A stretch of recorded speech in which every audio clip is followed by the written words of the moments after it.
Inyo lahat. Kung saan sulok man kayo ng mundo naroon, sana okay lang po kayo. Ito na naman po tayo sa panibagong episode ng ating channel. At bago ako mag-umpisa, as always, magpapasalamat po tayo sa lahat ng walang sawang nagsishare ng ating mga videos, kasi yung mga 4-5, yung last 5 videos natin, na doble halos ang ating mga shares. So, sa pagsisipag nyo yun, sa pagtatag, thank you so much po. Now, ang pag-uusapan natin ngayon, napaka-importante. Uli. Pero ito ay mas nangingibabaw sa mga pinag-uusapan natin lately, kasi ito ay may kinalaman sa araw-araw na buhay natin. Yung kung ano ang ipinapasok sa katawan natin. Sabi nga, food is what you become. Kung ano yung kinakain mo, ipinapasok mo sa katawan mo, yun ay magiging ka, magiging ikaw. Halimbawa, mahilig ka sa mga, kung anong pinapasok mo sa katawan, binabalahura mo yung katawan mo, hindi mo inaalagaan, hindi ka mo kumakain ng proper diet, exercise, yun ang magiging masakitin ka, miserable ang buhay mo, hindi ka masaya, yung mood mo, kasi sa pagkain, andoon ang nag-stimulate ng mood. Pwede kang maging masaya sa pagkain, nagiging magaan ang pakiramdam mo, at higit sa lahat, hindi ka nila suki. Pabalik-balik sa hospital. At higit sa lahat, ang pera mo, masisave mo. Ang topic natin, mga kababayan, nakafocus po tayo dito sa bugchi. Kasi yung dekada, okay, dekada, how many years? 50 years? Ilan? Yung ilang taon na pinaniniwalaan natin na binigyan tayo ng pyramid. Na ito, carbohydrates, protein, ito, everyday, ang recommended nila. You guess what? Nabalintong na rin yan. Kung yung pyramid pag ganon, binalintong, inupusit na, pag ganon na. So what does it mean? Ginunggong na naman tayo. Ginunggong tayo sa halos lahat ng mga bagay na makakabuti sa atin. At sabi ko nga, tandaan nyo lagi, na yung hindi pa naniniwala yung ginawa nila sa Monique Lande, na pinaniwala ang buong mga OTA, ang bilyones, na ito'y safe, ganun din ang ginawa nila sa lahat. Sabi ko nga, ang panuntunan ko sa buhay ngayon, kung ano ang i-push ng mga leaders natin, ng gobyerno, doon ka sa kabaliktaran. Kung tinutulak ka papunta doon, bumaliktad ka. Yun po ang maintindihan ninyo. Kasi, sabi ko nga, sandali muna, nagtatrabaho sila para pagsilbihan ang kanilang mga jejemon na mga nagtutulak sa kanila. Never sila. Kaya sana, ang mga OTA, yung mga tulog pa rin na nagpipretend at naniniwala, kasi nagagalit ako, nakita ko yung video, andoon si Herbosa sa Mindanao. May nag-share sa akin, kababayan natin, sa ka-curious natin sa Mindanao. Thank you po, ma'am. Ang aga-aga, nagpilahan na yung mga bata, may video po tayo. Sabi ko, my dear Lord, mga kababayan, ka-curious, ano nang nangyayari? Wala pa bang ano? Ibig sabihin, ang masa, ganun pa rin kaing-ing? Desperado ako kasi 2.8 million ang target ng DOH doon sa Mindanao. So, it's heartbreaking to know hanggang ngayon ang mga OTA, at they are the same people na nakatunganga pa rin sa mainstream media. And I think these people really had to, wala nang ano yan, aywan ko na lang, wala na akong may describe sa kanila. So yung po nakatutok na sa atin ngayon, hindi lang po yan, mga kababayan. Alam nyo yung ipinagbawal na, may court ruling na po sa Amerika, natanggalin ang fluoride, di ba? Sa tubig. Tanggalin ang fluoride sa tubig, at nandoon din yan sa ginagamit natin araw-araw sa toothpaste. Sabi ng korte sa Amerika, tanggalin na yon kasi nakaka-ing-ing. Nakaka-ob-ob. Tanggalin yon. Imaginein mo, sa iniinom natin araw-araw, tinago nila kasi yung fluoride daw, pampatay ng mga bakterya. Disinfectant sa tubig. Yung pala, intentionally, ginawa nila para maging bobo ang mga ota. Para pag bobo ka, kasi at to the level dito, nandoon mismo sa inaatake yung jutak mo. So wala kang magagawa, bobo ka na kasi nilalang. Ngayon, di ba sinabi ko sa inyo, nilagay nila sa toothpaste. Ngayon, may isa na naman carcinogen na inilagay nila, mas matindi pa ito sa toothpaste, mga kababayan, sa mga, hindi lang toothpaste, kasi di ba after 6 years old, may mga toothpaste. Naku, naano na naman ako. Bakit ba ganito? Bakit mo ginawa to sa aking trabaho na to? Kasi nakakagalit to dahil ginawa natin sa mga anakis nito, no? Bakit nila nilagyan? Nilagyan nila ng fluoride ang ating toothpaste. Hindi lang nagkasya. Nilagyan pa nila ng lead. Okay, lead. Na it should not be there kahit sa maliit na quantity. At alam mo saan nila nilagay? Sa toothpaste ng mga bata, yung mga below 6 years old, yung mga 1, 2, 3, 4 na kinakain ng mga taba kasi wala naman, lagyan na nila ng flavor na masarap na para kainin, para maingganyo yung mga taba na lunukin kainin. My dear Lord, hindi lang may lead doon. Pag-aralan natin, kaya ako na sinasabi kasi para i-share nyo na yung walang mga load, yung po yung topic natin. Ano pa? May na-discover, basta tungkol sa mga sunla ang ginagawa nila sa ating bugchi at higit sa lahat pag-usapan natin, meron na naman kaganapan na iniimbento si Trump. Okay? Ang mga recent na kaganapan sa mga bangbang at higit sa lahat may nangyari ngayon. Kahapon nag-umpisa, ngayon it's ongoing 5 days. Ang mga Gigimon, nagpaplano na naman ngayon, andoon sila sa Davos, Switzerland, yung World Economic Forum. Nagpaplano na naman sila kung ano ang gagawin nila sa atin. Sila ang the same grupo na nagtulak na magtuslok ang bilyones na mga ota. Okay? So, alamin natin yan kung ano yung mga nopla nila na nagkakaisa na naman sila kung ano ang gagawin sa atin. So, i-share nyo na po, Joel Baldeneza, Gigi Royales, Thelma Burga, nawala, sorry ha, Leispa Mambel, hello po. Sember Ferrol Olarte, Peps Estrera, hello po. Yung mga masisipag po, Ma'am Neneng Taiko, hello po Ma'am Neneng, salamat po lagi. Hi Ma'am Lena Marinina, kamusta po? Imelda Makadat, Venice Dino, Rui R. So, yung mga nakikita ko, Ma'am Venice Dino, nagtag na po sila.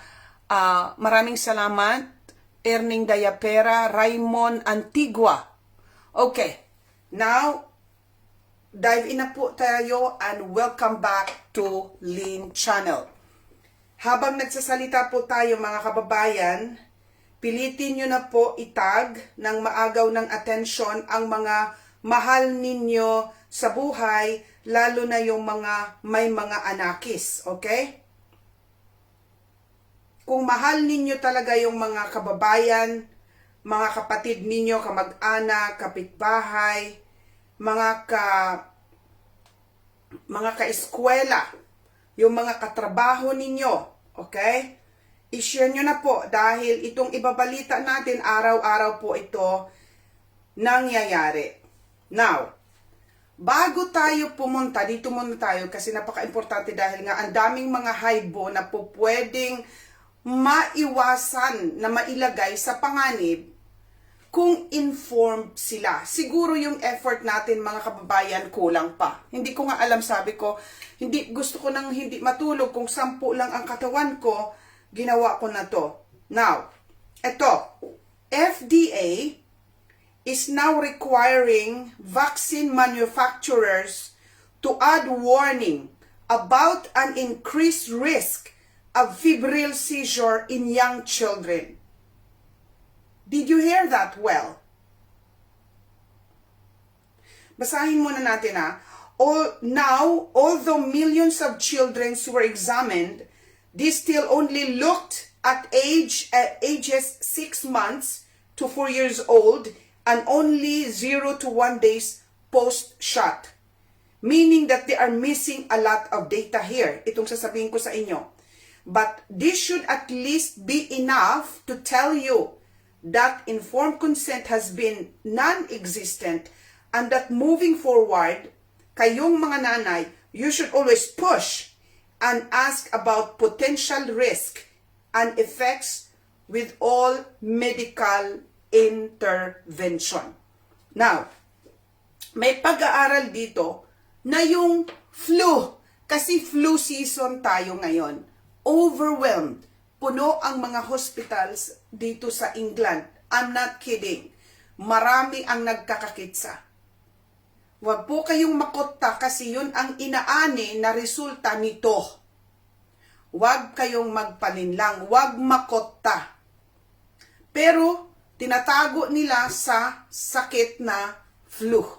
Now, ayon dito sa pag-aaral, pakinggan niyo po, napapanahon po ito, na actually, mag-i-increase ang risk mo ng flu kung magpapaganyan ka. At hindi lang yung flu ang magkakagroon ka, magre-risk ka ng maraming mga infections. Pwede rin silang mag-cause na yung katawan mo ay atakihin. Ito ang matindi. Although sinasabi nila, rare lang daw ito. Pag nagpaganyan ka, magkakaroon ka ng kitsa na Barr-Gillen syndrome. Na ibig sabihin, yung katawan mo aatakihin ang sarili mong nerves na po pwede kang maparalyze. Can you hear that? Or did you hear that well? Okay? I have to repeat this. Kasi kung nagpaganyan ka, mga ka-curious, ng flu shot, mataas ang posibilidad na magka-risk ka ng flu. Pero hindi lang flu, marami pang mga infections ang pwedeng magkaroon ka. At isa na doon, yung pag-atake ng sarili mong katawan sa mga nerves mo. Aatakihin ng sarili mong katawan yung mga nerves mo na pwedeng mag-cause na maparalyze ka. Ano yon? Flu shot lang yon. Yun yung sinasabi nila na every single year, pinupush nila na i-vaccine sa inyo. Lalo na ang target dito, ang mga matatanda. Ako talaga nung nandun pa ako sa Italy, every single year, magpupush na yan ng television. Oh, may bagong flu season, magpatuslok na kayo yung matatanda. Merong flu na nanggaling ang virus sa Africa, nanggaling sa Australia, nanggaling sa Asia, nanggaling sa America. Every single year, pinupush nila yan. Routine na. Kaya hindi natin alam na yung mga kitsa, mga infections na meron tayo, hindi ka nga magugorgor, pero uunti-untiin kang magkakakitsa, ang dami mong kitsa na balik-balik ka sa pagpapamutga. Kliyente ka na nila forever dahil sa mga chronic diseases. Okay? Nag-sync na ba yan sa bawat isa? Now, meron pong Cleveland Clinic study just came out. You have a 27% increased chance of getting flu. Nakikita mo, ayan po yung pag-aaral. More likely to get the flu. And another study came out by Ulitin natin, ha? get the flu. Scientific po ito, andyan sa screen ang pag-aaral. Recent Cleveland Clinic study just came out. Cleveland Clinic po ito, ha? Cleveland Recent Clinic. Cleveland Clinic study just came out. you have a 27% increased chance of getting flu from the flu shot. Not a decrease, an increase. So you're more likely to get the flu. And another study came out by Cowling and colleagues found you have over a 300% increased chance of getting other infections if you get the flu shot. And then you have to face the risk of Guillain-Barré syndrome. Your own body begins to attack your own nerves. You can become paralyzed. Your body won't be able to breathe anymore. I mean, so yeah, these are bad too, even the conventional shots. Nakikita nyo mga kakababayan, so, tumaas ang risk na magka-flu ka at 300 plus ang percent na magkaroon ka ng maraming infections. Infections. Hindi ka nga magaganyan, pero marami kang mga kitsa. Naintindihan nyo na yan. So, okay. Move on na tayo kasi ang dami natin pag-uusapan. Ang DOH, ito, 2.8 milyong mga bata importanteng maprotektahan kontra tigdas sa Mindanao. Ang dami nito. 2.8 million ang mga bata na gusto nilang turukan, this time tigdas naman ito. Measles. Naitala, kasi may mga daw, sa Mindanao, may kaso daw ng tigdas. Tumaas daw. Now, andoon po, payo ng DOH na bakunahan na naman. Magpunta na daw sa vaccination site para maiwasan ang pagka-ospital at pagkamatay dulot ng tigdas. Nakota na naman ang mga OTA, andoon na naman sila nagpila-pila. My dear Lord, nang nakita ko ito, mga kababayan natin, ayan, ang dami ng tao. Measles, rubella, supplemental immunization activity o MRC o ligtas-tigdas bilang tugon sa patuloy na pagkalat ng tigdas at tigdas hangin sa ilang komunidad. Dito tayo ngayon sa General Santos City, Lagao Gymnasium. Ayon sa Department of Health, patuloy pa rin may mga batang hindi nakukunahan. Kaya manggugurgur yan. ang measles at rubella na maaaring pumantong sa malubhang komplikasyon, pagka-ospital at maging kamatayan na kayang maiwasan naman sa pamamagitan ng bakuna. Yes. Yes, hanggang ngayon, nanggugunggong pa rin kayo. Mga kayo talaga ang Digimon dito sa lupa. Kasi kung binawasan na ni Trumpo sa Amerika ang 72 na mga ganyan, tinanggal na ang ilan? Kasi 11 na lang ang itinira na itutuslok sa mga takba. So ilan yung listahan nila mula pagkasilang mo, inalis na ang marami. Kasi 70 yun yung required na ituslok sa'yo mula pagkasilang mo, inalis na po nila. Ang pinakamarami, 11 na lang po, DOH. 11 na lang ang itinira sa 72 na ganyan. Bakit kayo tuloy-tuloy pa rin? Tinanggal na nga kasi nagdudulot ng mga kitsa. Tingnan mo, akala mo gusto mong gumaling at ayaw mo maging maayos ang haibo mo, kaya ka nagpapavitsin ng flu para hindi ka magka-flu. Yung pala, magkaka-flu ka, mataas ang chance mo na magkaroon ka at hindi lang marami pang dulot na kitsa. So, yung ginagawa ninyo, kayo talaga ang Digimon sa lupa. Kayo ang buhay na Digimon. Matindi pa kayo sa lahat ng mga Digimon. Kasi inatasan kayo ng tao, ng gobyerno, na ayusin ang mga health namin. Ang ginagawa ninyo, kabaliktaran. Gusto nyo kaming ganyanin, unti-untiin. Yan po ang totoo niyan. Now, naibalita natin, mga kababayan, ako, Diyos ko, mas masakit na naman ang ba't kailangan ko to?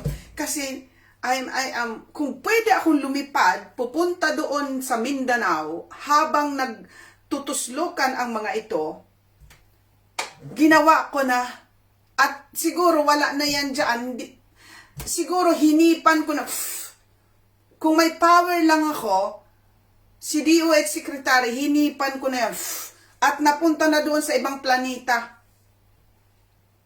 Ganon, kung may power lang ako. Kaya that's why I'm pushing this. Kasi lumalabas din ang mga pag-aaral ngayon. Itong mga pag-aaral, kalalabas lang itong malaking mga pag-aaral. So I have to tell you this. To caution, kasi kung kinukutta kayo ng gobyerno, mas makutta kayo sa sinasabi ko. Kasi totoo ito na magkakakitsa ka. Lalo na pag marami kay taon-taon ka, now, ito na ang problema.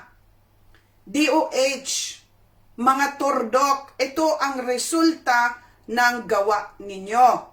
At of course, nag-comply naman ang mga OTA na mga ob-ob din na pumipila lang, hindi nagtatanong. So lahat kayo, tayo may kasalanan dito. Ito ang resulta. China's birth rate, by the way, gusto kong magkaroon ng erratum sa ating last video. Continuation itong balita. Bakit ganon ang ating video na ko? Alam nyo, by the way, kanina, ang tagal ko, ayan o, nagbiblink-blink ang aking screen. AI. Tinatrabaho mo na naman ako. Nagbiblink yung screen ko. Alam mo, hindi ako nakapasok at least 10 minutes bago ako mag-live, hindi ako makakonect. Nung isang araw, walang sounds. 'Di ba? Ngayon naman, nagbiblink-blink na naman. Ayan o, umiitim-itim. Videohan ko nga. Buisit na to. Para meron akong ebidensya lagi. Videohan ko lang saglit. Ano kaya ginagalaw-gaw nitong... Bear with me lang. Ayan, ayan. Ano-ano siya, nagbiblink-blink. Ang screen, dumidilim, lumiliwanag. Okay. Now, ano ang sabi ko sa inyo? Yung ating last video, mag-ieratum tayo. Dahil isinulat ko yung 70% na yon ang itinaas. I just want to, ayaw ko kayong mamislead at mea culpa. Kung may kasalanan ako, I have to, kung may mali ako, ay itutuwid ko. Yung sinabi ko sa ating last video na isinulat ko 70% ang pagbaba ng birth rate. Hindi po yan 70%. Total, sa bagay na ituwid naman doon sa video na it's 60%. Ayon sa pinag-aralan na 1.5 million, yung studies na inireport, lumabas doon ang 60%. Ang mga buntis na nakakuha ng tuslok, kinumpara yung mga tisbon na hindi nakakuha ng tuslok. So ito, tisbon ka, natuslokan ka, ito, tisbon, walang tuslok. So kinumpara nila, ayon sa pag-aaral, 60% doon. Nakita na yung mga nanay, ang kanilang mga egg nasisira. Yung reserba ng eggs natin, hindi na siya napapalitan at nasisira. Meaning, mataas ang chance kasi 60%, hindi yan 70 ha. Yung sinulat ko na 70%, yun yung mga OTA na tinarget nilang vitsinan. 70%. Pero, ayon sa pag-aaral, 60%. Okay? Na mauugba yung babae, hindi na magkakaanakis. Dahil tinatarget yung egg. Okay? Yun po yun. Kaya gusto kong ipaliwanag sa bagay kasi nandoon naman, pagkatapos kong ipakita yung 70% na yon, narinig nyo naman yung report. Kaya ipinapakita ko mismo yung original na report, yung pag-aaral, para hindi kayo malinlang. So, yun lang. Gusto kong ituwid yon. At ito yung resulta. Salamat. Sabi ko nga sa inyo, yung mga nag-push nito, lalo na yung gobyerno, ito na ang resulta. China's birth rate has indeed hit a record low. With only, pakinggan ninyo, China ha, na may pinakamaraming populasyon sa buong mundo. Pinakamababa sa panahon ng nagtuslukan ang kanilang birth rate, yung mga isinisilang, with only 7.92 million births in 2025. Nag-drop ito ng 17%. 17% drop from the previous year. So yung 2024 hanggang 2025 lang, sa isang taon, nag-drop na ng 17% ang birth rate. As this lead to the government to end the 30-year tax exemption, effectively imposing a 13% tax on condoms and other contraceptives as of January 1, 2026. China has significantly shifted its stance. They are now encouraging more children. The famous one-child policy officially ended. Nakikita nyo, mga ka-curious? Ang China, grabe, delikado sila kung magtutuloy-tuloy itong yearly na pag-decrease ng kanilang birth rate. Why? Mga ka-curious, naalala nyo, meron silang polisiya before, one child. Isa lang. Dahil grabe ang pag-anak, grabe ang pagdami ng mga OTA sa China. Kaya sabi ng gobyerno, isa lang, one child policy lang. Ang ginawa nila ngayon, dahil nadidelikado sila, nakikita nila yung trend, at nag-umpisa po ang kanilang pagbaba noong 2021. Magtaka ka. Lowest birth rate ever. At magtaka ka, mga kababayan. Anong nangyari noong 2021? Anong nangyari ng 2020? December 14, 2020, nagganyanan. Okay? And the whole year, yun ang pinakamarami talaga ang 2021. And guess what? Doon nag-umpisa ang pag-drop ng kanilang birth rate.